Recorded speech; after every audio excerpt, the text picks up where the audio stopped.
ಕಳೆದ ಏಪ್ರಿಲ್ 20ನೇ ತಾರೀಕು ನರೇಂದ್ರ ಮೋದಿ ಪ್ರಧಾನಮಂತ್ರಿಗಳು ಈ ದೇಶವನ್ನು ಉದ್ದೇಶಿಸಿ ಭಾಷಣ ಮಾಡಿದ್ರು. ಆ ನಂತರ ಅವರು ಬಹುಶಃ ಈಗಲೇ ಭಾಷಣ ಮಾಡಿದ್ದು ಅತ್ಯಂತ ದೀರ್ಘಕಾಲದ ನಂತರ, ಸರಿ ಸುಮಾರು ತಿಂಗಳು ಪ್ಲಸ್. ಹಾಗಾಗಿ ಸಹಜವಾಗಿ ಇಂದು 5 ಗಂಟೆಗೆ ಅವರ ಭಾಷಣ ಎಂದು ಪ್ರಕಟವಾದಾಗ ವಿಪರೀತ ಕುತೂಹಲಗಳು ಹಲವರಲ್ಲಿ ಮನೆ ಮಾಡಿತು. ಆಸಕ್ತಿಗಳು ಬೇರೆ, ಕುತೂಹಲ ಬೇರೆ. ಬೆಂಬಲ ಮಾಡೋರು ಇಲ್ದಿದ್ರು ನೋಡ್ತಾರೆ, ಅದು ಅವ್ರಿಗೆ ಬೇಕಾಗಿದ್ದ. ಏನು ಹೇಳಬಹುದು ಪ್ರಧಾನಿಗಳು ಅಂತ ಅಂತಿಮವಾಗಿ ಪ್ರಧಾನಿಗಳು ಹೇಳಿದ್ದು ಬಹುಶಃ ಗುಡ್ ನ್ಯೂಸ್ ದೇಶಕ್ಕೆ. ಅದು ಲಸಿಕೆಯನ್ನು ಕುರಿತಂತೆ. ಇಡೀ ದೇಶದ ಪ್ರತಿಯೊಬ್ಬ ಪ್ರಜೆಗೂ ಉಚಿತವಾಗಿ ಲಸಿಕೆಯನ್ನು ಕೊಡಲಾಗುವುದು ಎಂದು ಪ್ರಧಾನಮಂತ್ರಿಗಳು ಇವತ್ತು ಘೋಷಿಸಿದ್ದಾರೆ. ಅಂದರೆ ಅಲ್ಲಿಗೆ ಇದರ ಸಂಬಂಧಿತ ಚರ್ಚೆಗಳಿಗೆ ಒಂದು ವಿರಾಮ ಬಿದ್ದಂತೆ. ಕಾಸಿದ್ದವರು ಈಗಲೂ ಅವಶ್ಯಕತೆ ಇದ್ದರೆ ಖಾಸಗಿಯಲ್ಲೇ ಪಡೆದುಕೊಳ್ಳಬಹುದು.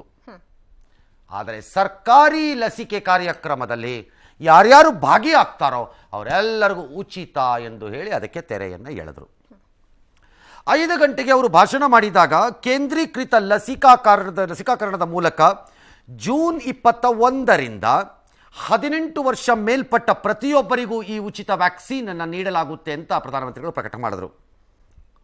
ಪಾಯಿಂಟ್ ಈಸ್ ಕ್ಯಾಚ್ ಏನಪ್ಪ ಅಂತಂದರೆ, ರಾಜ್ಯಗಳು ಈ ಲಸಿಕೆ ಸರಬರಾಜಿಗೆ 1 ನಯಾ ಪೈಸೆಯನ್ನು ಕೊಡಬೇಕಾಗಿಲ್ಲ ಅಂತ ಅವರು ಹೇಳಾಗಿದೆ. ಓಕೆ, ಈ ವ್ಯಾಕ್ಸಿನೇಷನ್ ಹೊಣೆಯನ್ನು, ಲಸಿಕೆ ಹೊಣೆಯನ್ನು ಕೇಂದ್ರ ಸರ್ಕಾರವೇ ಹೊರುತ್ತಿದೆ.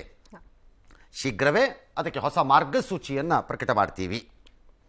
ಈಗಾಗಲೇ 3 ಇತರೆ ವ್ಯಾಕ್ಸಿನ್ಗಳು ಅಂತಿಮ ಹಂತದ ಪ್ರಯೋಗಕ್ಕೆ ಬಂದಿವೆ. ಮೂಗಿನ ಮೂಲಕ ಹಾಕುವ ಲಸಿಕೆ ಸೇರಿದಂತೆ ಒಟ್ಟು 7 ಲಸಿಕೆಗಳು ಮಾರುಕಟ್ಟೆಗೆ ಸಿಗತ್ವೆ ಅಂತ ಹೇಳಿದ್ದಾರೆ. ಇದರ ಪರಿಣಾಮ ಏನಾದೀತು ಅಂದರೆ, ಈಗಿರುವ 2 ನಮ್ಮದು, 7 ಲಸಿಕೆಗಳು ಒಟ್ಟು ಬರುತ್ತವೆ ಅಂದರೆ ಅದರಲ್ಲಿ ಫಾರಿನ್ ಇದೆಯೋ ಇಲ್ವೋ ಗೊತ್ತಿಲ್ಲ. ಬಹುಶಃ ಭಾರತದ್ದೇ ಇನ್ನೂ 1-2 ಬರಬಹುದು ಸಾಧ್ಯತೆಗಳಿವೆ. ಹಾಗಾಗಿ ಉತ್ಪಾದನೆ ಹೆಚ್ಚಳವಾಗಬಹುದು. ಪ್ಲಸ್ ಈಗಾಗಲೇ ಕೋವಿಶೀಲ್ಡ್, ಕೋವ್ಯಾಕ್ಸಿನಿನ ಉತ್ಪಾದನೆ ಹೆಚ್ಚಳ ಮಾಡಿರೋಂಥ ಕ್ರಮಗಳ ಫಲ ಬಹುಶಃ ಜುಲೈ ಅಂತ್ಯ ಆಗಸ್ಟಲ್ಲಿ ಸಿಗಕ್ಕೆ ಸ್ಟಾರ್ಟ್ ಆಗುತ್ತೆ. ಅದನ್ನು ಪ್ರಕಟ ಮಾಡಿದ್ರು. ಖಾಸಗಿ ಆಸ್ಪತ್ರೆಗಳು 25% ಉತ್ಪಾದಿತ ಲಸಿಕೆಗಳ ಪೈಕಿ 100 ಮಾಡಿದ್ರೆ 75 ಕೇಂದ್ರಕ್ಕೆ, 25 ಖಾಸಗಿ ಆಸ್ಪತ್ರೆಗಳಿಗೆ ಅಂತ ನಿಗದಿ ಮಾಡಿದ್ದಾರೆ. ಪ್ಲಸ್ ಈ ಖಾಸಗಿ ಆಸ್ಪತ್ರೆಗಳಲ್ಲಿ ಗರಿಷ್ಠ 150 ರೂಪಾಯಿ ಮಾತ್ರ ಸೇವಾ ಶುಲ್ಕವನ್ನು ಪಡ್ಕೋಬೇಕು ಅಂತ ಅವರು ಪ್ರಕಟ ಮಾಡಿದ್ದಾರೆ. ಅಂದರೆ 150 ರೂಪಾಯಿ ಪ್ಲಸ್ ಸರ್ಕಾರವೇ ಖಾಸಗಿಯವರಿಗೂ ಒಂದು ಬೆಲೆಯನ್ನೇನೋ ನಿಗದಿ ಮಾಡಿದೆ ಖರೀದಿಗೆ. ಆ ಮೊತ್ತವನ್ನು ಸೇರಿಸಿ ಅವರುಗಳು ಬೇಕಾದ್ರೆ ಪಡ್ಕೋಬಹುದು. ಸಹಜವಾಗಿ ಖಾಸಗಿಯವರು ಹೇಳ್ತಾರೆ, ನಮ್ಗೆ ಇದು ಸಾಲಲ್ಲ, ನಮ್ಗೆ ಇನ್ನೊಂದು 150 ರೂಪಾಯಿ ಬೇಕಿತ್ತು, ಡ್ಯಾಶ್ ಡ್ಯಾಶ್ ಡ್ಯಾಶ್ ಅಂತಾರೆ. ಕೆಲವರು ಚಾಪೆ ಅಂದರೆ ರಂಗೋಲೆ ಕೆಳಕ್ಕೆ ಹೋಗಿ ಇನ್ಯಾವುದೋ ಚಾರ್ಜಸಲ್ಲಿ ಹತ್ತಿಗೆ 76 ರೂಪಾಯಿ, ಹಿಂಗೆ ಕೈ ಹಿಡಿದಿದ್ದಕ್ಕೆ 15 ರೂಪಾಯಿ ಅಂತ ಚಾರ್ಜ್ ಹಾಕಿದ್ರು ಹಾಕ್ಬೋದು. ಹೇಳಕ್ಕೆ ಬರಲ್ಲ, ನನಗೆ ಗೊತ್ತಿಲ್ಲ, ಒಟ್ಟಲ್ಲಿ ಅವ್ರಿಗೆ ಹೇಳಿದ್ದಾರೆ ಅಷ್ಟನ್ನಂತೂ. ಇನ್ನು ಅದಕ್ಕಿಂತ ಗುಡ್ ನ್ಯೂಸ್ ಯಾವುದಪ್ಪ ಅಂತಂದರೆ, ನನ್ನ ಲೆಕ್ಕಾಚಾರದಲ್ಲಿ ಇವತ್ತು ಮಕ್ಕಳ ವ್ಯಾಕ್ಸಿನ್ ಲಸಿಕೆಯನ್ನು ತಯಾರಾಗ್ತಾ ಇದೆ. 2 ವ್ಯಾಕ್ಸಿನ್ಗಳ ಟ್ರಯಲ್ಗಳು, ಸಿದ್ಧತೆಗಳು ಹಲವಾರು ಹಂತದಲ್ಲಿದೆ. ಮತ್ತು ಒಂದು ನೇಸಲ್ ವ್ಯಾಕ್ಸಿನ್ ಅಂದರೆ ಮೂಗಿನ ಮೂಲಕ ಡ್ರಾಪಲ್ಲಿ ಹಾಕ್ಕೊಳ್ಳೋಂಥದ್ದು, ಅದೊಂದು ರಿಸರ್ಚು ಸಂಶೋಧನೆಯಲ್ಲಿದೆ. ಇದನ್ನು ಚುಚ್ಚಬೇಕಾಗಿಲ್ಲ, ಆಬ್ವಿಯಸ್ಲಿ ಸ್ಪ್ರೇ ಮಾಡಿದ್ರೆ ಸಾಕು, ಸ್ಪ್ರೇ. ಓಕೆ, ಒಂದೊಮ್ಮೆ ಇದು ಯಶಸ್ವಿ ಆದರೆ ಭಾರತದಲ್ಲಿ ಮತ್ತಷ್ಟು ವೇಗ ಬರುತ್ತೆ ವ್ಯಾಕ್ಸಿನ್ಗೆ ಅಂದರು. ನಿಜ, ಸದ್ಯಕ್ಕೆ ಒಂದು 23 ಕೋಟಿ ಜನರಿಗೆ ನಾವು ವ್ಯಾಕ್ಸಿನ್ ಕೊಟ್ಟಿದ್ದೇವೆ. ಯಾವ ದೇಶಗಳಿಗೂ ಭಾರತ ಕಡಿಮೆ ಇಲ್ಲ ಎಂದು ವಿಜ್ಞಾನಿಗಳನ್ನು ಶ್ಲಾಘಿಸಿದ್ರು, ಹಿಂದೆನೂ ಹೇಳಿದರು.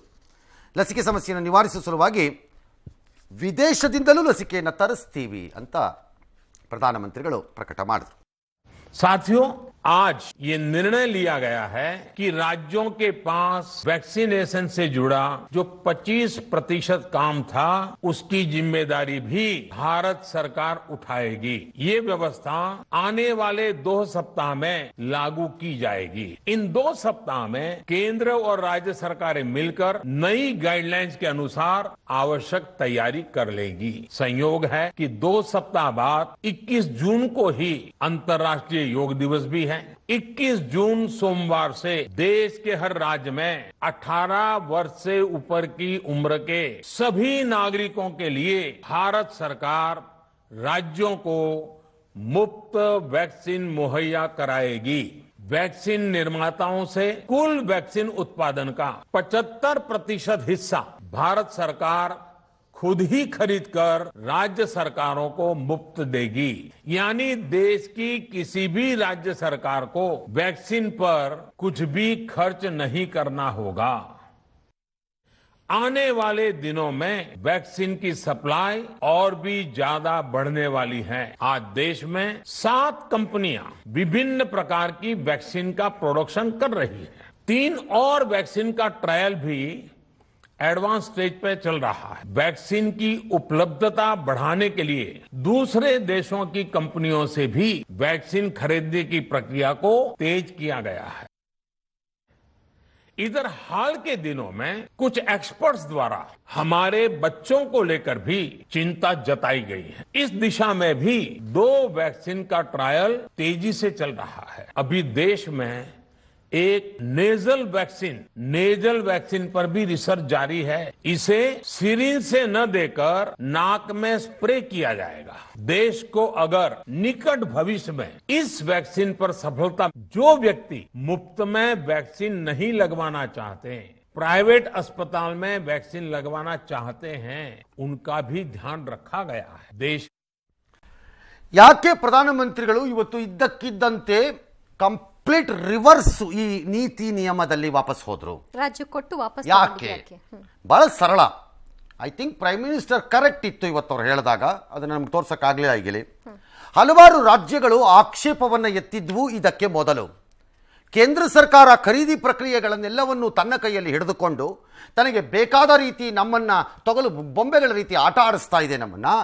ನಮಗೆ ಕೊಟ್ಬಿಡಿ, ವಿಕೇಂದ್ರೀಕರಣ ಮಾಡಿಬಿಡಿ, ನಾವು ಮಾಡ್ಕೋತೀವಿ ಅಂತ ಭಾಳ ಉಡಾಪೆ ಹೊಡೆದಿತ್ತು ಕೆಲವು ರಾಜ್ಯಗಳು, ತುಂಬ ಹೊಡೆದಿತ್ತು ಕೆಲವು ರಾಜ್ಯಗಳು. ಅದರಲ್ಲಿ ಆ ಒತ್ತಡ ಜಾಸ್ತಿ ಆದಾಗ ಎಲ್ಲ ನಾನೇ ಮಾಡಿದೆ ಅನ್ನಿಸ್ಕೋಬೇಕು ಅನ್ನೋ ಕಾರಣಕ್ಕೆ ಈ ಪಾರ್ಟಿ ನಮಗೆ ಕೊಡ್ತಾ ಇಲ್ಲ, ಇದು ನಾವು ಮಾಡಿಬಿಡ್ತಿದ್ವಿ, ನಾವೇ ಮಾಡಿ ಚೆಚ್ಚಾಕ್ಬಿಡ್ತಿದ್ವಿ ಎಲ್ಲ ಅನ್ನೋ ಥರ ಹೇಳ್ತಿದ್ರು ಅವರು. ಅದಕ್ಕೆ ಅವರೇನು ಮಾಡಿದ್ರು, ಸ್ವಲ್ಪ ದಿನ ಆದಮೇಲೆ ತಗೊಳ್ಳಿ ಅಂತ ಕೊಟ್ಟರು, ತಗೊಳ್ಳಿ ನೀವು ರಾಜ್ಯಗಳು ಅಂತ ಕೊಟ್ಟರು. ಆಗ ಗೊತ್ತಾಯ್ತು ಅದರ ಕಷ್ಟ, ಪ್ರೊಕ್ಯೂರ್ಮೆಂಟ್ ಎಷ್ಟು ಕಷ್ಟ. ಪ್ರೊಡಕ್ಷನ್ ಇಲ್ಲದೆ ಇದ್ದಾಗ, ಉತ್ಪಾದನೆ ಇಲ್ಲದೆ ಇದ್ದಾಗ ಅದನ್ನು ತರೋದು ಎಷ್ಟು ಕಷ್ಟ ಅಂತ ಆಗ ಅರ್ಥ ಆಯ್ತು ಇವ್ರುಗಳಿಗೆ ಒಬ್ಬೊಬ್ರಿಗೂ. ಪ್ಲಸ್ ರಾಜ್ಯಗಳ ಮಧ್ಯೆ ಸ್ಪರ್ಧೆ ಪ್ರಾರಂಭ ಆಯಿತು. ಪ್ಲಸ್ ಹಲವಾರು ರಾಜ್ಯಗಳ ಆರ್ಥಿಕ ಸ್ಥಿತಿಗಳು ಬಟಾಬೈಲಾಗಿ ತಗೊಳಕ್ಕೆ ಸ್ಟಾರ್ಟ್ ಆಯಿತು. ಒಂದಾದ್ಮೇಲೊಂದು ಕಾಂಪ್ಲಿಕೇಶನ್ಸ್ ಕಷ್ಟ ಆಗಿತ್ತು. ಆಗ ಹೇಳೋದು ಸುಲಭ ಅಲ್ವಾ? ನಂತರ ಕಡೆ ಉತ್ಪಾದನೆ ಇಲ್ಲ, ಯಾಕೆ ಉತ್ಪಾದನೆ ಮಾಡ್ಕೊಳ್ಳೋದು, ಇವೆಲ್ಲ ಮಾಡ್ಕೊಂಡ್ವಿ, that's A different argument all together, separate ವಾದ ಇದು. ಹಾಗಾಗಿ ಏನಾಯ್ತು, ಅವ್ರು ಕೊಟ್ಟರು, ಈಗ ಕಿತ್ಕೊಂಡ್ರು ವಾಪಸ್. ಈಗಲೂ ಬಹುಶಃ ನಾಳೆ ಇದ್ರಲ್ಲಿ ಬರುತ್ತೆ. ಅದೇನಂದ್ರೆ ಎಲ್ಲ ಅಧಿಕಾರವನ್ನ ಕೇಂದ್ರ ಸರ್ಕಾರ ಹಿಡ್ಕೊಂಡು ಕೂತ್ಬಿಟ್ಟಿದೆ, ನಮ್ಮ ಹತ್ರ ಏನಿಲ್ಲ ಅಂತ ಈಗಲೂ ಮಾಡ್ತಾರೆ. ಅದು ಹಂಗೆ, ಅದು ನಮ್ಮ ದೇಶದಲ್ಲಿ ಈಗಲೂ ಮಾಡ್ತಾರೆ. ನೀವು ಬರೆದಿಟ್ಕೊಳ್ಳಿ ಇದನ್ನ, ಈಗಲೂ ಮಾಡ್ತಾ ಇರ್ಬೇಕಾದ್ರೆ. ಇದೆಲ್ಲ ಒಂದು ಕಡೆ ಆದರೆ, ಇನ್ನೊಂದು ಕಡೆ ಪ್ರಧಾನಮಂತ್ರಿಗಳನ್ನ ಇಂತಹ ನಿರ್ಧಾರಕ್ಕೆ ತಳ್ಳಿರಬಹುದಾದ ಬೆಳವಣಿಗೆ ಸುಪ್ರೀಂ ಕೋರ್ಟು ಭಾಗಶಃ ಇರಬಹುದು. ನಾನು ಫುಲ್ ಅಂತ ಹೇಳಕ್ ಒಪ್ಪಲ್ಲ. ಯಾಕಂದ್ರೆ ಸುಪ್ರೀಂ ಕೋರ್ಟ್ ಹಲವಾರು ಪ್ರಶ್ನೆಗಳನ್ನು ಎತ್ತಕ್ಕೆ ಪ್ರಾರಂಭ ಮಾಡ್ತು ಲಸಿಕೆನಲ್ಲಿ. ನಂಬರ್ 1, 35,000 ಕೋಟಿ ರೂಪಾಯಿಗಳನ್ನು ನೀವು ಆಯವ್ಯಯದಲ್ಲಿ, ಕೇಂದ್ರದ ಆಯವ್ಯಯದಲ್ಲಿ ಎತ್ತಿಟ್ಟಿದ್ರಲ್ಲ ವ್ಯಾಕ್ಸಿನ್ಗೆ ಅಂತ, ಅದನ್ನು ಏನು ಮಾಡಿದ್ರಿ? ನಂಬರ್ 2, 18 ರಿಂದ 44 ವಯಸ್ಸಿನವರಿಗೆ ನಾವು ಕೊಡಕ್ಕಾಗಲ್ಲ ಅಂತಂದ್ರೆ ಅರ್ಥ ಏನು?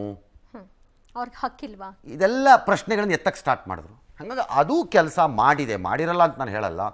ಹಾಗಾಗಿ ಇವೆಲ್ಲವುಗಳ ಕಾಂಬಿನೇಷನ್ ಏನಿದೆ, ಒಟ್ಟು ಸಮಗ್ರನೇ ಇವತ್ತಿನ ಈ ವ್ಯಾಕ್ಸಿನೇಷನ್ನಿನ ನೀತಿಯೇ ಬದಲಾಗಿ ರಿವರ್ಸ್ ಆಗಿದೆ. ಅರ್ಥ ಇಷ್ಟು: ದೇಶದಲ್ಲಿ ಉತ್ಪಾದನೆಯಾಗಬಹುದಾದ ಎಲ್ಲ ಲಸಿಕೆಗಳು 1,000 ಉತ್ಪಾದನೆ ಆದರೆ ಬಾಟ್ಲು, ಅದರಲ್ಲಿ 750 ಬಾಟ್ಲನ್ನು ಕೇಂದ್ರ ಸರ್ಕಾರ ತಗೊಳುತ್ತೆ, 25 ಖಾಸಗಿಯವ್ರಿಗೆ ಕೊಡುತ್ತೆ. ಈ 750 ರಾಜ್ಯಗಳಿಗೆ ಹಂಚತ್ತೆ. ಅಲ್ಲೊಂದು ಸಣ್ಣ ರಾಜಕಾರಣ ಬರುತ್ತೆ, ಒಂದಿಷ್ಟು ದೊಂಬಿ ಸ್ಟೇಟ್ಮೆಂಟ್ಗಳು, ಕಿರ್ಚಾಟ, ಕೂಗಾಟ ಎಲ್ಲ ನಡೆಯುತ್ತೆ. ಕರ್ನಾಟಕಕ್ಕಿಲ್ಲ ಅದು. ನಮಗೆ ಕೊಟ್ಟಿಲ್ಲ, ಅವರು ಕೊಟ್ಬಿಟ್ರು ಅಂತ ಬರುತ್ತೆ. ಕರ್ನಾಟಕಕ್ಕೆ ಏನು ಆಗಲ್ಲ. ಕರ್ನಾಟಕದವ್ರು ಏನು ಕೇಳದೇ ಇಲ್ವಲ್ಲ, ಕೊಟ್ಟಿದ್ದನ್ನು ಪ್ರಸಾದ ಸ್ವೀಕಾರ ಮಾಡ್ಕೊಂಡು ಬರುವಂತಹ ಎಂಪಿಗಳು, ತಲೆ ಬಗ್ಗಿಸಿ ನಡು ಬಗ್ಗಿಸಿ ಓಡಿ ಬರುವಂತಹ ಮಂತ್ರಿಗಳು, ನಮ್ಗೇನು ತೊಂದರೆ ಆಗಲ್ಲ. ಬಟ್ ಜನ ಕೇಳ್ತಾರಲ್ಲ ಸರ್, ಜನ 1000 ಕೇಳ್ಕೊಳ್ರಿ, ನೀವು ಕೇಳಿದ್ದಕ್ಕೆಲ್ಲ ಮಾಡೋಕ್ಕಾಗಲ್ಲ ನಾವು ಅಂತ ಹೇಳ್ತಾರೆ. ಈಗ ಜನ ಕೇಳಿದ್ರು ರೆಮ್ಡಿಸಿವಿರ್ನ ತಂದಿಟ್ಬಿಟ್ರ, ಕೇಳಿದ್ರು ಜನ ಆಕ್ಸಿಜನ್ ತಂದಿಟ್ಬಿಟ್ರ, ಇವರು ಅದು ಜನ ಕೇಳಿದ್ರು ಬೆಡ್ನ ಕೊಟ್ರಂತ. ಹಾಗಾಗಿ ನನ್ನ ಕರ್ನಾಟಕದ ಬಗ್ಗೆ ಏನು ಭಯ ಇಲ್ಲ. ನಮಗೆ ಬಂದಿದ್ದನ್ನ ಪಾಲಿಗೆ ಬಂದಿದ್ದು ಪಂಚಾಮೃತ ಅಂತ ಸ್ವೀಕಾರ ಮಾಡಿಕೊಂಡು ನಾವು ಬದುಕುವಂತಹ ತಣ್ಣಗಿನ ಜನ ನಾವು. ಹಾಗಾಗಿ ನಥಿಂಗ್ ಟು ವರಿ ಕರ್ನಾಟಕ. ಬೇರೆಯವ್ರ ಗಲಾಟೆ ಬೇಕಾದ್ರೆ ಮಾಡ್ಕೊಳ್ಳಿ ಅಷ್ಟೇ. ಎಸ್, ಮಡರ್ನಾ ಮತ್ತು ಫೈಸರ್ ನಾವು ಡೈರೆಕ್ಟ್ ಸೆಂಟ್ರಲ್ ಜೊತೆಗೆ ಸ್ಟೇಟ್ ಜೊತೆ ಮಾತಾಡಲ್ಲ ಅದು ಒಂದು ಕಾರಣ. ಎರಡು ವಿದೇಶಿ ಕಂಪನಿಗಳು ಈ ನಿಯಮ ತರ ಟ್ರೈ ಮಾಡಿದ್ರು, ಅಂದ್ರೆ ಒಪ್ಲಿಲ್ಲ ಅವರು. ರಾಜ್ಯಗಳ ಮಧ್ಯೆ ನಾವು ವ್ಯವಹಾರ ಮಾಡಿ ತಯಾರಿಲ್ಲ ಇದರಲ್ಲಿ ಅಂತ. ಅದಕ್ಕೆ ಹಲವಾರು ಕಾರಣಗಳಿವೆ. ಒಂದು, ರೇಟ್ಗಳನ್ನ ತುಂಬ ಕಷ್ಟ ಆಗತ್ತೆ ಅವ್ರಿಗೆ ಹ್ಯಾಂಡಲ್ ಮಾಡೋದು. ಅದನ್ನಾದರೂ ಮಾಡ್ಬೋದು, ಒಂದು ಕಾಮನ್ ರೇಟ್ ಅಂತ. ಎರಡನೇದು, ಲಸಿಕೆಗಳನ್ನು ಒಳಕ್ಕೆ ತರಬೇಕಾದ್ರೆ, ವಿದೇಶಿ ಲಸಿಕೆಗಳನ್ನು ಒಳಕ್ಕೆ ತರಬೇಕಾದ್ರೆ ಭಾರತದ ಕೆಲವು ನಿಯಮಗಳಿವೆ. ಅಂದರೆ ಲಸಿಕೆ ಬರೋವಾಗ ಟ್ರಯಲ್ ಆಗಿರಬೇಕು. ಕೆಲವು ಬ್ಯಾಚ್ಗಳಲ್ಲಿ ಒಂದೊಂದು ಬ್ಯಾಚ್ಗೂ ಒಂದಿಷ್ಟಿಷ್ಟು ಅಂತ ಇದಕ್ಕೆ ಹೋಗಬೇಕು, ರಿಸರ್ಚ್ಗೆ ಹೋಗಬೇಕು. ಆಮೇಲೆ ನಾಳೆ ಏನಾದರೂ ಹೆಚ್ಚು ಕಡಿಮೆ ಆದರೆ ಲಸಿಕೆ ವಿಚಾರದಲ್ಲಿ ಅದರ ಜವಾಬ್ದಾರಿ ಯಾರದ್ದು, ಅದರದ್ದು ಕಾಂಪನ್ಸೇಷನ್ ಪರಿಹಾರ ಯಾರದ್ದು, ಇವೆಲ್ಲ ನಿಯಮಗಳಿವೆ. ಆ ನಿಯಮಗಳಿಗೆ ಅವು ಇಬ್ಬರು ಭದ್ರಾಗಕ್ಕೆ ರೆಡಿ ಇಲ್ಲ. ಫಾರ್ ಎಕ್ಸಾಂಪಲ್, ಇದರ ಮೇಲೆ ಒಂದು ಕೇಸ್ ಬಿತ್ತು ಅಂತ ಅನ್ಕೊಳ್ಳೋಣ. ಯಾರೋ ಒಬ್ರು ಒಂದು ಯಾವುದೋ ಲಸಿಕೆ ಮೇಲೆ ನಾನು ತಗೊಂಡಿದ್ದೆ, ನನಗೆ ಹಿಂಗಾಯ್ತು ಹಂಗಾಯ್ತು ಒಂದು ಕೇಸ್ ಹಾಕ್ಬೋದು ಅಂದ್ಕೊಳ್ಳೋಣ. ಮಾಡರ್ನಾ ಮತ್ತು ಫೈಸರ್ದು ವಾದ ಏನು ಅಂದರೆ, ಅಂತಹ ಕೇಸ್ಗಳೇನಾದ್ರು ಬಂದರೆ ನಾಳೆ ತಮ್ಮ ಮೇಲೆ ಡ್ಯಾಮೇಜೋ ಮತ್ತೊಂದೋ ಮಗದೊಂದು, ಅಮೆರಿಕದ ನ್ಯಾಯಾಲಯಗಳಲ್ಲಿ ಅದು ನಡೀಬೇಕು ವಿಚಾರಣೆ. ಇಲ್ಲ ಕೆಲವು ಸರಿ ಅದು ನಮ್ಮಲ್ಲಿ ನಡೆದಿದೆ. ಫಾರ್ ಎಕ್ಸಾಂಪಲ್, ಈ ನೈಸ್ ರಸ್ತೆಯ ವಿವಾದ ಆರ್ಬಿಟ್ರೇಷನ್ ಲಂಡನಲ್ಲಿ ಆಗಬೇಕು ಅಂತೆಲ್ಲೋ ಇದೆ. ಅದು ಅಗ್ರಿಮೆಂಟಲ್ಲಿ ಮಾಡಿ ಇಟ್ಕೊಂಡಿದ್ದೀವಿ ನಾವು. ಹಾಗಾಗಿ ಇದನ್ನು ಹಂಗಂದ್ರು. ಇಂಥವೆಲ್ಲ ಕಾಂಪ್ಲಿಕೇಶನ್ ಎಲ್ಲ ಇತ್ತು, ನಮ್ಮ ರಾಜ್ಯಕ್ಕೂ ದೇಶಕ್ಕೂ ಇತ್ತು, ಅವ್ರಿಗೂ ಇದೆ. ಹಾಗಾಗಿ ಹೇಳಿದ್ದಾರೆ. ಬಟ್ ಈಗ ಬಹುಶಃ ಅವ್ರು ಸೆಂಟ್ರಲ್ ಗೌರ್ಮೆಂಟ್ ಜೊತೆ ನೇರವಾಗಿ ಡೀಲ್ ಮಾಡ್ಕೊಂಡು ಒಂದಷ್ಟು ಕೊಡಬಹುದು, ನಾವು ತಗೋಬಹುದು. ಯಾವ ರೂಲ್ಗಳು ಏನೋ ಹೊಸ ರೂಲ್ ತರ್ತಾರೆ. ಲಾಕ್ಡೌನ್ ಇಂದ ಸಂಕಷ್ಟಕ್ಕೆ ಒಳಗಾದವರ ನೆರವಿಗೆ ಮತ್ತೆ ಕೇಂದ್ರ ಸರ್ಕಾರ ಧಾವಿಸಿದೆ. ಪ್ರಧಾನಿ ನರೇಂದ್ರ ಮೋದಿ ಅವರು ಗರೀಬ್ ಕಲ್ಯಾಣ್ ಯೋಜನೆ ಅಡಿಯಲ್ಲಿ ಉಚಿತ ಪಡಿತರವನ್ನ ವಿತರಿಸಲಾಗುತ್ತೆ ಅಂತ ಹೇಳಿದ್ದಾರೆ. ಅದು ಕೂಡ ದೀಪಾವಳಿವರೆಗೂ ಕೂಡ ಕಂಟಿನ್ಯೂ ಆಗುತ್ತೆ ಅಂತ, ಅಂದ್ರೆ ನವೆಂಬರ್ ವರೆಗೂ ಸುಮಾರು 80 ಕೋಟಿ ಜನರಿಗೆ ಇದರಿಂದ ಅನುಕೂಲ ಆಗುತ್ತೆ. 5 ಕೆಜಿ ಉಚಿತ ಪಡಿತರ ಸಿಗುತ್ತೆ. ನನ್ನ ಬಡ ಸಹೋದರ ಸಹೋದರಿ ಅವರ ಕುಟುಂಬವನ್ನ ಖಾಲಿ ಹೊಟ್ಟೆಯಲ್ಲಿ ಮಲ್ಗಲು ಬಿಡಲ್ಲ ಅಂತ ಹೇಳಿದ್ರು ಪಿಎಂ. That's good. ಅದು ಕೊಡಿ, ಉಚಿತವಾಗಿ ಪಡಿತರ ಕೊಡಿ, ನಾನು ಬೇಡ ಅಂದಿಲ್ಲ. ಬಟ್ ಭಾಳ ರಾಜ್ಯ ಅಥವಾ ಕೇಂದ್ರ ಸರ್ಕಾರ ಆಲೋಚನೆ ಮಾಡೋದು ಪಡಿತರ ಕೊಡ್ತೀವಿ ಅಂತಂದಾಗ ಅಕ್ಕಿ ಕೊಟ್ಟರೆ ಪಡಿತರ ಅಂತ ಅನ್ಕೊಂಡ್ಬಿಟ್ಟಿದ್ದಾರೆ ಭಾಳ ಜನ. ಅಕ್ಕಿ ಪಡಿತರ ಅಲ್ಲ, ಅಕ್ಕಿ ಒಂದು ಭಾಗ ಅಷ್ಟೇ ಅದರದ್ದು. ಖಾಲಿ ಹೊಟ್ಟೆ ಜನ ಕಷ್ಟಕ್ಕೆ ಹೋಗಬಾರ್ದು ಅನ್ನೋದೇ ಆದರೆ 2, 3, 4 ರಾಜ್ಯಕ್ಕೂ ಹೇಳ್ತೀನಿ, ಯಡಿಯೂರಪ್ಪನವರು ಮಾಡಬೇಕು ಈ ಕೆಲಸನ. 2, 3, 4 ಕೆಲಸಕ್ಕೆ ಬಾರದಂತಹ ಯೋಜನೆಗಳನ್ನು ಮಕಾಮೂತಿ ನೋಡದೆ ಕಸದ್ಬುಟ್ಟಿಗೆ ಹಾಕಿ 2 ವರ್ಷ ಏನು ದೇಶ ಬಿತ್ತೋಗಲ್ಲ ಇಲ್ಲಿ. ಕೊಡಿ ಅದನ್ನು ಜನಕ್ಕೆ. ಅವ್ರಿಗೆ ಜನಕ್ಕೆ ತೊಂದರೆ ಆಗೋದನ್ನು ವಿಡ್ರಾ ಮಾಡಬೇಡಿ ಅಷ್ಟೇ. ತೊಂದರೆ ಆಗದೇ ಇರೋ ಪ್ರಾಜೆಕ್ಟ್ಗಳಿರುತ್ತವೆ, ಎಸಿರಿ ಎರಡನ್ನು ಹೇಳ್ತೀನಿ. ಏನು ದೇಶ ಬಿತ್ತೋಗೋದು? ಕೊಡಿ ಅದನ್ನು. ಆಶಾ ಕಾರ್ಯಕರ್ತರಿಗೆ ಅವತ್ತು ಕೇಳ್ತಾ ಇದ್ವಿ, ಯಾರು ಒಬ್ರು ಕೇಳಿಸ್ಕೊತೀರಾ? ಪ್ರಧಾನಮಂತ್ರಿಗಳು ಪ್ರತಿ ಭಾಷಣದಲ್ಲಿ ಹೇಳ್ಬಿಡ್ತಾರೆ ಫ್ರಂಟ್ ಲೈನ್ ವರ್ಕರ್ಸು. ಆ ಫ್ರಂಟ್ ಲೈನ್ ವರ್ಕರ್ಸ್ಗೆ 2,000 ರೂಪಾಯೋ 3,000 ರೂಪಾಯೋ 4,000 ರೂಪಾಯಿ ಕೊಡ್ತಿರೋ ನಾಚಿಕೆ ಮಾನ ಮರ್ಯಾದೆ ಬೇಡವಾ ಯಾರಿಗೂ? ಏನು ಮಾಡ್ಬೇಕು ಅವ್ರು? 4,000 ರೂಪಾಯಿ 3,000 ರೂಪಾಯಿ ಅವ್ರು ಹೆಣ್ಮಕ್ಳು ಮಾನ ಮರ್ಯಾದೆ ಬೇಡವಾ ಒಬ್ರಿಗಾರು?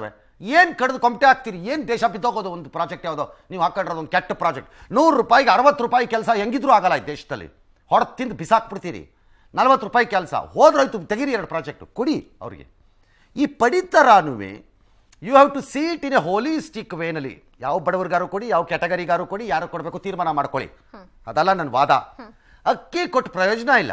I think Kerala is A good model. Last time Pinarayi Vijayan ಈಗ ಗೆದ್ದು ಬರೋದಕ್ಕೆ ಒನ್ ಆಫ್ ದಿ ರೀಸನ್ಸ್ ಕಾರಣ ಬ್ರಿಲಿಯಂಟ್ ಫುಡ್ ಕಿಟ್ ರೆಡಿ ಮಾಡಿದ್ದಿತ್ತು. ಒಂದು ರೆಡಿ ಮಾಡಿ ಕೊಡಿ, ಅದ್ರಲ್ಲಿ ಅಕ್ಕಿನೂ ಕೊಡಿ, ಬೇಳೆನೂ ಕೊಡಿ, ಆಯಿಲ್ಲೂ ಕೊಡಿ, ಇನ್ನೊಂದು ಕೊಡಿ. ಕ್ವಾಂಟಿಟಿ ಡಿಸೈಡ್ ಮಾಡ್ಕೊಳ್ಳಿ, ಎಷ್ಟು ಕೊಟ್ಟರೆ ಏನು ಅಂತ. ಒಂದು ಓವರ್ ಆಲ್ ಕಿಟ್ ಥರ ಮಾಡಿಕೊಡಿ. ಅದು ಯಾರು ಕೊಡಬೇಕು ನನಗೆ ಸಂಬಂಧ ಅಲ್ಲ. ಅದು ತೀರ್ಮಾನ ಮಾಡಿ. ಬಡತನದ ಆಧಾರನೋ ಯಾವ ಆಧಾರನೋ ಮತ್ತೊಂದೋ ಮಗದೊಂದೋ ಮಾಡಿ.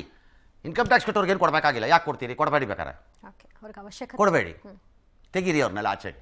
ಯಾವುದೊಂದು ಆಧಾರ ಹಾಕ್ಕೊಳ್ಳಿ. ಬಟ್ ಹಂಗೆ ಮಾಡಿ ಉಚಿತ ಪಡಿತಾರ ಅಂದರೆ ಅಕ್ಕಿ ಕೊಟ್ಬಿಟ್ರೆ ಆಯಿತು ಅಂತ ಯಾರಿಗಾರು ಭ್ರಮೆ ಇದ್ದರೆ that's not fair, that's not correct also. Yes, ಈ ಸಾಂಕ್ರಾಮಿಕ ರೋಗ ಇದು ಶತಮಾನದ ಸಾಂಕ್ರಾಮಿಕ ರೋಗ. ಪ್ರಪಂಚದಂತೆ ಹಲವು ದೇಶಗಳಲ್ಲಿ ಜನ ತಮ್ಮವ್ರನ್ನ ಕಳ್ಕೊಂಡಿದ್ದಾರೆ. ಅವರ ದುಃಖದಲ್ಲಿ ನಾನು ಭಾಗಿಯಾಗಿದ್ದೇನೆ. ಆಧುನಿಕ ವಿಶ್ವ ಇಂತಹ ರೋಗವನ್ನು ನೋಡಿರಲಿಲ್ಲ, ಅನುಭವಿಸಿರಲಿಲ್ಲ. ಭಾರತ ಒಗ್ಗಟ್ಟಾಗಿ ಹೋರಾಡ್ತಾ ಇದೆ, ಹೋರಾಟ ಮಾಡುತ್ತೆ. ನಾವು ಏಪ್ರಿಲ್ ಮೇನಲ್ಲಿ ಮೆಡಿಕಲ್ ಆಕ್ಸಿಜನ್ಗೆ ಕಲ್ಪನೆಗೂ ಮೀರಿದ ಬೇಡಿಕೆ ಬಂತು. ಯಾವತ್ತೂ ಆ ಥರ ಡಿಮಾಂಡ್ ಇರಲಿಲ್ಲ. ಅದನ್ನು ಪೂರೈಸೋಕ್ಕೆ ತುಂಬ ಕಷ್ಟಪಟ್ಟಿದ್ದೀವಿ. ರೈಲು, ವಿಮಾನ, ಹಡಗು ಎಲ್ಲ ತೊಗೊಂಡು ತಂದ್ವಿ. ಕೊನೆಗೆ ಮಂಚೂಣಿ ಕಾರ್ಯಕರ್ತರೇನಿದ್ದಾರೆ ಫ್ರಂಟ್ ಲೈನ್ ವರ್ಕರ್ಸ್ ಅವ್ರಿಗೆ ಫಸ್ಟ್ ವ್ಯಾಕ್ಸಿನ್ ಕೊಟ್ವಿ, ಈಗ ಅರ್ಥ ಆಗ್ತಿದೆ ಎಲ್ಲರಿಗೂ ಯಾಕೆ ಅವ್ರಿಗೆ ಫಸ್ಟ್ ಕೊಟ್ವಿ ಅಂತ. ಕೊಡದಿದ್ರೆ ಏನಾಗ್ತಿತ್ತು ಅಂತ ಅರಿವಿದೆಯಾ? ಯಾಕಂದ್ರೆ ಅವ್ರು ಕೊಟ್ಟವ್ರೆಲ್ಲ ಜೀವ ಉಳಿಸಿದ್ರು, ಕೊಟ್ಟವ್ರೆಲ್ಲ ಜೀವ ಉಳಿಸಿದ್ರು ಅವರು. ಇನ್ನು ವ್ಯಾಕ್ಸಿನೇಷನ್ ವಿರುದ್ಧ, ಲಸಿಕೆ ವಿರುದ್ಧ ಭಾಳ ಟೀಕೆಗಳು ಬಂದವು. ವಯಸ್ಸು ಯಾಕೆ ನಿಗದಿಪಡಿಸಿದ್ರಿ, ವಯಸ್ಸಾದವ್ರಿಗೆ ಯಾಕೆ ಮೊದಲು ಕೊಟ್ರಿ, ಯುವಕರಿಗೆ ಯಾಕೆ ಕೊಡಲಿಲ್ಲ, ವಯಸ್ಸಾದವ್ರು ಹೋದ್ರು ಹೋಗ್ಲಿ ಅನ್ನೋ ಥರ ಮಾತಾಡ್ಬಿಟ್ರು ಕೆಲವರೆಲ್ಲ. ಪ್ರೈಮ್ ಮಿನಿಸ್ಟರ್ ಅಲ್ಲ, ಬೇರೆಯವರು. ಚಿಕ್ಕರು ಕೊಡಬೇಕಾಗಿತ್ತು, ಹಿಂಗೆ ಭಾಳ ಹೇಳಿದ್ರು. ಈಗೆಲ್ಲರಿಗೂ ಅರ್ಥ ಆಗಿದೆ, ರಾಜ್ಯಗಳಿಗೂ ಗೊತ್ತಾಗಿದೆ ಕಷ್ಟ ಏನು ಅಂತ ಪ್ರಧಾನಮಂತ್ರಿಗಳು ಹೇಳಿದ್ರು. अनेक देशों की तरह भारत भी इस लड़ाई के दौरान बहुत बड़ी पीड़ा से गुजरा है. हम में से कई लोगों ने अपने परिजनों को, अपने परिचितों को खोया है. ऐसे सभी परिवारों के साथ मेरी पूरी संवेदनाएं हैं. साथियों, बीते 100 वर्षों में आई ये सबसे बड़ी महामारी है, त्रासदी है. इस तरह की महामारी आधुनिक विश्व ने न देखी थी न अनुभव की. इतनी ಫೇರ್ ಪ್ರಧಾನಮಂತ್ರಿಗಳು ಹೇಳಿ ಸರಿ, ಭಾಳ ಜನ ಕಳ್ಕೊಂಡಿದ್ದೀವಿ. ನಾನು ಇದನ್ನು ಯಾವಾಗಲೂ ಹೇಳ್ತಿದ್ದೆ ನಮ್ಮ ನ್ಯೂಸಲ್ಲಿ. ಬಹುಶಃ ದೊಡ್ಡ ದೊಡ್ಡ ಮಹಾನಗರಗಳಲ್ಲಿ 60-70% ಹೆಚ್ಚು ಜನ ಯಾರೋ ಒಬ್ಬರನ್ನು ಕಳೆದುಕೊಂಡ್ಬಿಟ್ಟಿದ್ದೀವಿ ಅಂತ. ನಮ್ಮ ಸಂಬಂಧಿಕರು ಅಂತಲ್ಲ, ಆಪ್ತರು, ಫ್ಯಾಮಿಲಿನವರು ಅಂತಲ್ಲ, ನಮ್ಮ ಆಪ್ತರೋ, ಗೆಳೆಯರೋ, ಪರಿಚಿತರೋ ಯಾರೋ ಒಬ್ಬರನ್ನ ಕಳ್ಕೊಂಡ್ಬಿಟ್ಟಿದ್ದೀವಿ ನಾವು ಅಂತ ಹೇಳ್ತಾ ಇದ್ವಿ. ನಾನು ಈಗಲೂ ಒಂದು ಪ್ರಶ್ನೆಯನ್ನು ಕೇಳ್ತೀನಿ ಭಾಳ ಜನಕ್ಕೆ, ಇನ್ಕ್ಲೂಡಿಂಗ್ ಸ್ಟೇಟ್. ಪ್ರೈಮ್ ಮಿನಿಸ್ಟ್ರು ಈ ದೇಶದಲ್ಲಿ 1.5 ಲಕ್ಷ 2 ಲಕ್ಷ ಜನನು ಸತ್ತಿದ್ರೆ ಹೋಗಿ ಕೆಲಸ ಮಾಡಬೇಕು ಅಂತ ನಾವು ನಿರೀಕ್ಷೆ ಮಾಡೋದು ಸರಿಯೂ ಅಲ್ಲ, ಕಾರ್ಯಸಾಧುವೂ ಅಲ್ಲ ಅದು. ಆದರೆ ರಾಜ್ಯದಲ್ಲಿ 20,000 ಜನ ಸತ್ತಿದ್ದಾರೆ. ನೀವು ಅವರ ಮನೆಗೆ ಹೋಗಿ ಮನುಷ್ಯತ್ವದ ಆಧಾರದ ಮೇಲೆ ಒಂದು ಸಾಂತ್ವನದ ಮಾತನ್ನು ಹೇಳ ಬಂದರೆ ಸತ್ತಿರೋರು ಯಾರೂ ಹುಟ್ಟು ಬರಲ್ಲ.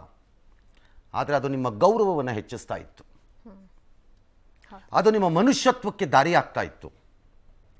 ನೀವು ಯಾರೋ ಹೋಗಿ ಬಂದ ತಕ್ಷಣ ಅವ್ರು ಯಾರು ಎದ್ದು ಬರಲ್ಲ, ಎಲ್ಲರಿಗೂ ಅರಿವಿದೆ. ಅಟ್ಲೀಸ್ಟ್ ದ ಡೆಪ್ಯೂಟಿ ಕಮಿಷನರ್ಗಳು ಆರ್ ಡಿಸ್ಟ್ರಿಕ್ಟ್ ಮಿನಿಸ್ಟರ್ಗಳು ಆರ್ ಯಾರೋ ಬೇರೆಯವರು ಒಬ್ಬೊಬ್ಬರು ಆರ್ ಸ್ಯಾಂಪಲ್ಗೆ ಒಬ್ಬ ಚೀಫ್ ಮಿನಿಸ್ಟರ್ಗಳು ಒಂದು 10 ಮನೆಗೋ 25 ಮನೆಗೋ ಸ್ಯಾಂಪಲ್ಗೆ ಉಳಿದವ್ರನ್ನ ಬೇರೆ ಕಡೆ ಕಳಿಸಿ 20,000 ಮನೆಗೂ ಸಿ ಎಮ್ ಹೋಗೋಕ್ಕಾಗಲ್ಲ. ಯಾರು ಟ್ರೈ ಮಾಡಿದ್ರಾ? ಯಾರು ಟ್ರೈ ಮಾಡಿದ್ದೀರಾ ಇದನ್ನು?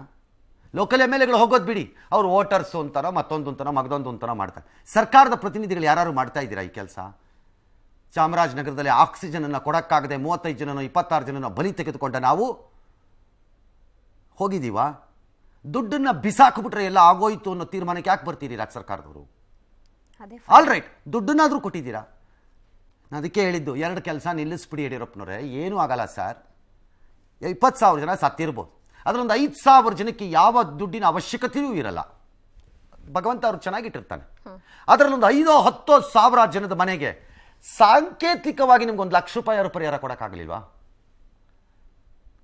ಅಕ್ರಮವಾಗಿ ಮಾಡಿದಂತಹ ಹೂಚು ಕಳ್ಳಬಟ್ಟಿ ಕುಡಿದವ್ರಿಗೆ ನಾವು ಕಾಂಪನ್ಸೇಷನ್ ಕೊಟ್ಟಿದ್ದೀವಿ, ಕಳ್ಳಬಟ್ಟಿ ಕುಡಿದು ಸತ್ತವ್ರಿಗೆ ಕಾಂಪನ್ಸೇಷನ್ ಕೊಟ್ಟಿದ್ದೀವಿ, ಖಾಸಗಿ ಬಸ್ಗಳು ಹೊಂಡಕ್ಕೆ ಬಿದ್ದಾಗ ಕಾಂಪನ್ಸೇಷನ್ ಕೊಟ್ಟಿದ್ದೀವಿ. ಕರೆಕ್ಟ್? ಹೌದು, ಕೊಟ್ಟಿದ್ದೀವಾ ಇಲ್ವಾ? ಕೊಟ್ಟಿದ್ದೀವಾ ತಾನೇ? ಆದರೆ ಯಾರು ಪ್ರೈಮ್ ಮಿನಿಸ್ಟರ್ ಹೇಳ್ದಂಗೆ ಶತಮಾನ ನೋಡಿದ ಮಹಾ ಸಾಂಕ್ರಾಮಿಕ ಯಾರು ಊಹೆಗಿಲ್ದಂಗೆ ನಡೆದೋಯ್ತಿದ್ದು ಅಂತಂದಾಗ ಅಲ್ಲಿ ಅವಶ್ಯಕ್ಕಿದ್ದಂಥ ಕುಟುಂಬಕ್ಕೆ ಸಾಂಕೇತಿಕವಾಗಾದ್ರೂ 1 ಲಕ್ಷ ರೂಪಾಯಿ ಯಾರು ಕೊಟ್ರ? ಇಲ್ಲ. ಆಕ್ಸಿಜನ್ದು ಗಲಾಟೆ ಆಯಿತು ಅನ್ನೋ ಕಾರಣಕ್ಕೆ ಅನೌನ್ಸ್ ಮಾಡಿದ್ರಿ. ಸಾವೇ ಎಲ್ಲ ಮನೆಗೂ. If a state cannot bear some 100 crores maximum ನನ್ನ ಲೆಕ್ಕಾಚಾರದಲ್ಲಿ ಸಾವಿನ ಮನೆಗಳಿಗೆ, what sort of a state government it is?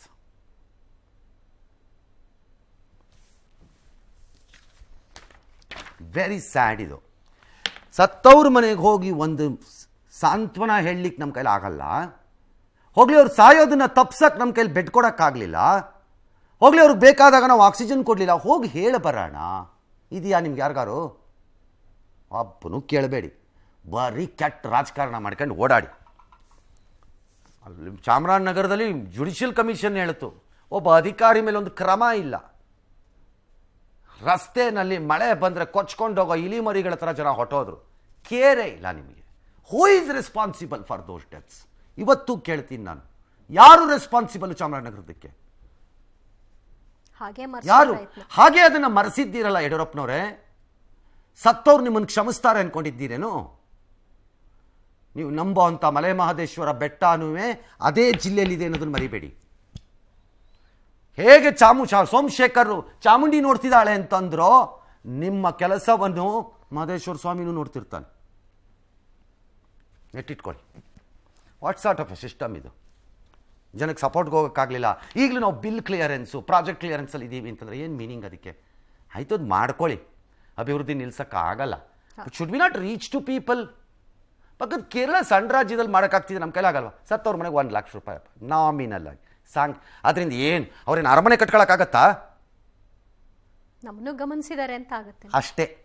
ನೀವು ಕೊಟ್ಟಿದ್ದು 2,000 ರೂಪಾಯಿನಲ್ಲಿ ಏನಿಲ್ಲ, ಬದುಕಿ ಮೃಷ್ಟಾನ್ನ ಭೋಜನ ತಿಂತಾ ಇದ್ದಾರೆ ಅನ್ಕೊಟ್ಟಿದ್ದೀರೇನು ಪ್ಯಾಕೇಜಲ್ಲಿ? ನೋ. ಹಾಗನ್ಬಿಟ್ಟು ನೀವು 25,000 ಕೊಡಬೇಕಾಗಿತ್ತು ಅಂತ ಹೇಳೋಕ್ಕಾಗತ್ತೇನೋ? ನೋ. ಯಾಕೆ ಅಂದರೆ ಸರ್ಕಾರ ನಮ್ಮನ್ನು ಗುರುತಿಸಿದೆ, ಸರ್ಕಾರ ನಮ್ಮ ಜೊತೆ ಇದೆ ಅನ್ನೋಂತಹ ಮಾನಸಿಕವಾದಂತಹ ನೆಮ್ಮದಿ, ತೃಪ್ತಿ, ಭಾವನೆ ಜನರಲ್ಲಿ ಮೂಡಿದ್ರೆ ಸರ್ಕಾರ ಬದುಕಿದೆ ಅಂತ ಅರ್ಥ. ಇಲ್ಲದೆ ಇದ್ದರೆ ಸರ್ಕಾರ ಸತ್ತಿದೆ ಅಂತ ಅರ್ಥ. ಬದುಕಿದೆಯಾ ಸತ್ತಿದೆಯಾ ಅನ್ನೋ ಆಯ್ಕೆನ ನೀವು ಮಾಡ್ಕೊಳ್ಳಿ ಈಗ.